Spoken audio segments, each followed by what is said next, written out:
If you want to know what type of grain is best for you, Google can't really tell you.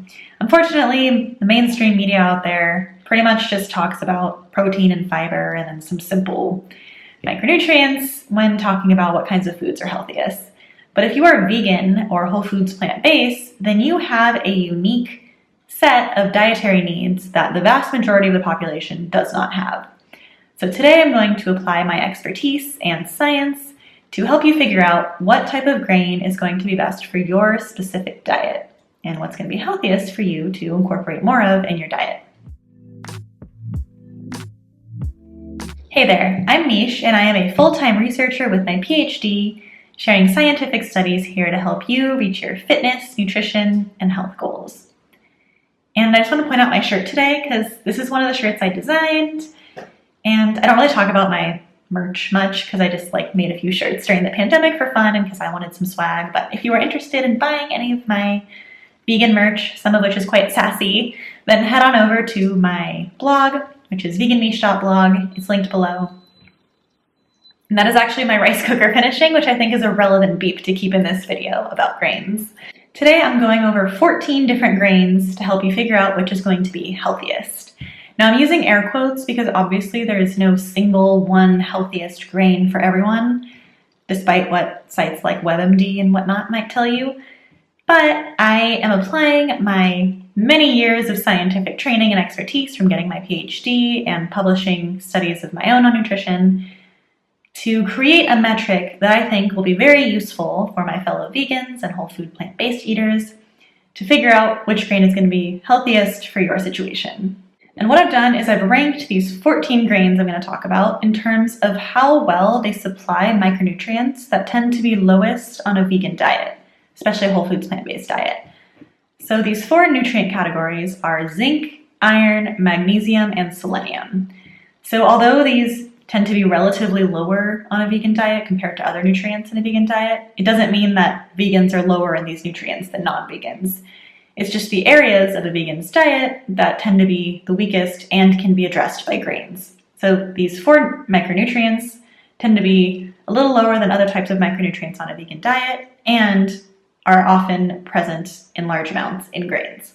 And after I lay out the grain rankings in terms of this score, I'm also going to tell you which grains do best in each category. So which grains have the most zinc, which ones have the most iron, which ones have the most magnesium, and so on. And the specific way I calculated these scores was I looked at the percent daily value of each micronutrient that 200 calories of each grain provided. Now the 200 calories is totally irrelevant. It does not matter how many calories are involved for this score. It does not matter what the specific daily value is or what your energy expenditure is. It's all relative. So just to make it simple, I did 200 calories with my own daily value. But this score applies no matter how much you eat and no matter how much you need to eat, because it's all just comparing one grain to another. And so the maximum score that could be achieved by a grain, if it were to give you 100% of your daily value in iron, zinc, selenium, and magnesium within 200 calories, would be 400 points. So 400 points is the theoretical maximum, which of course no grain can actually meet because you're not going to get 100% of your daily value and all these things from 200 calories of anything. But that's the ceiling, and then 0 is the floor, the lowest score you could get. Now I'm going to give you the list of grains ranked from least healthy according to this vegan micronutrient score to most healthy at the end.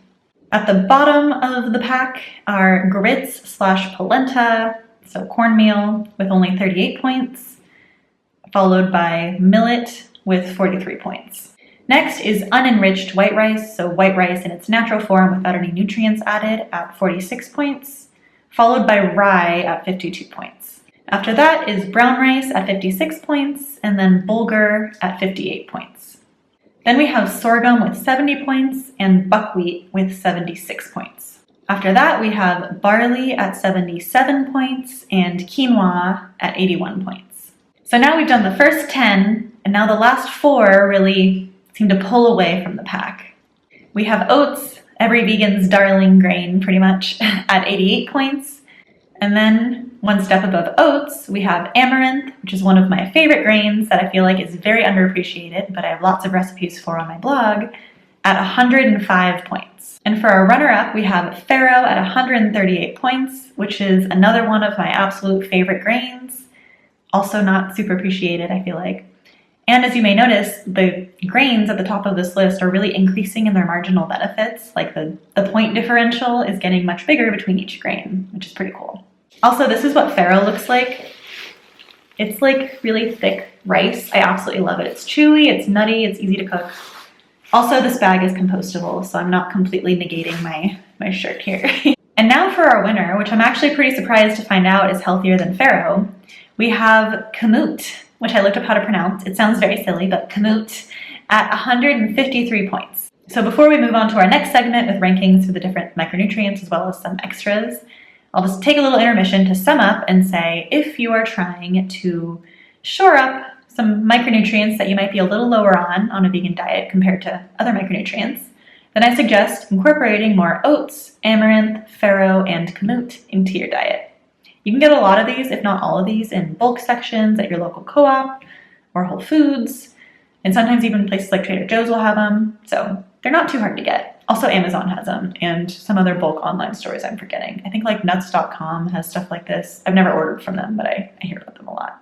I also want to add for all my celiac friends out there that 4 of these grains do have gluten, and those are farro, kamut, unfortunately, the top 2, bulgur, and barley. So those all have gluten, so you do have lots of other options if you're gluten-free, like amaranth and oats and whatnot, but just wanted to give you that heads up. Confession time, I've actually never tried kamut. I think I've tried every single other grain on the list, so I'm pretty surprised that I've been missing out on number 1.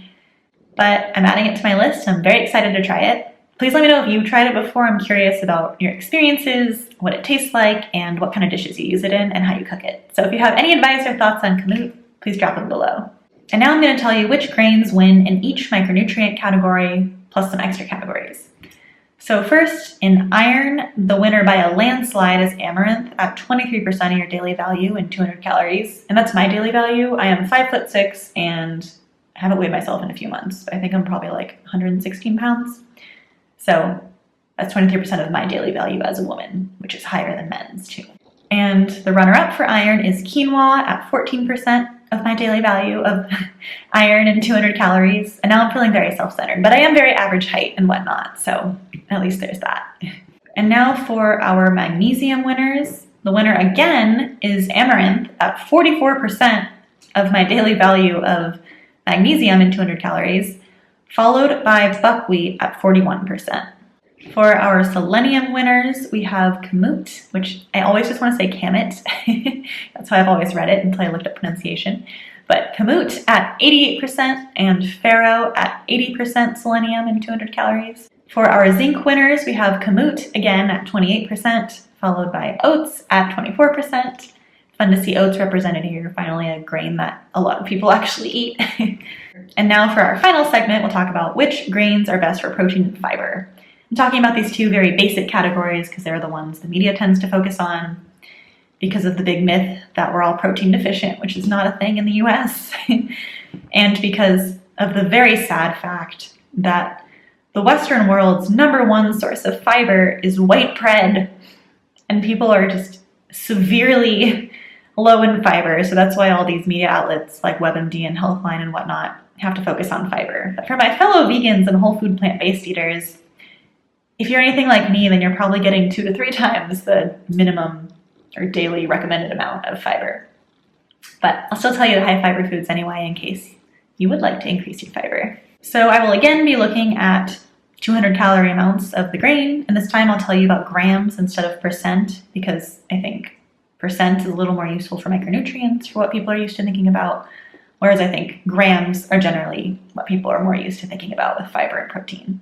For our fiber winners, number 1 is bulgur with 11 grams of fiber and 200 calories, followed by barley with 9 grams of fiber.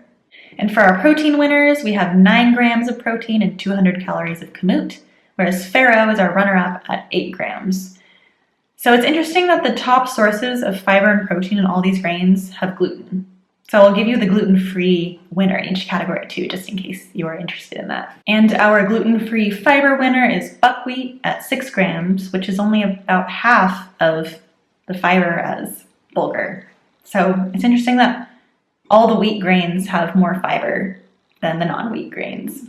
And for protein, amaranth and quinoa were tied as top gluten-free protein sources at 7 grams per 200 calories. I have put a table on my blog that has all these grains with all their scores overall and in terms of each micronutrient and in terms of fiber and protein. So if you want to dig into this list and get some more details, then head on over to my blog post on this, which is linked below. And as a little fun fact, I was actually a peer reviewer on one of the studies I am citing in this video for the nutrients that vegans tend to get least of. And what that means is that the editor of the academic journal thought that I was an expert on this topic and reached out to ask me what I thought about whether they should accept the paper into the journal and also provide edits and feedback on the paper, which I've done for a lot of different papers. It's just fun that this one happens to be so relevant for this video. And so that is one of the sources I based my nutrient categories off of. Now I'd love to hear from you, so drop your favorite grains in the comments below, and if you think you might try any of these grains on this list or incorporate them into your diet more. And let me know if you have any more questions about grains or really anything else related to what I talk about on this channel in the comments below too. Thank you so much for watching, and I will see you next time.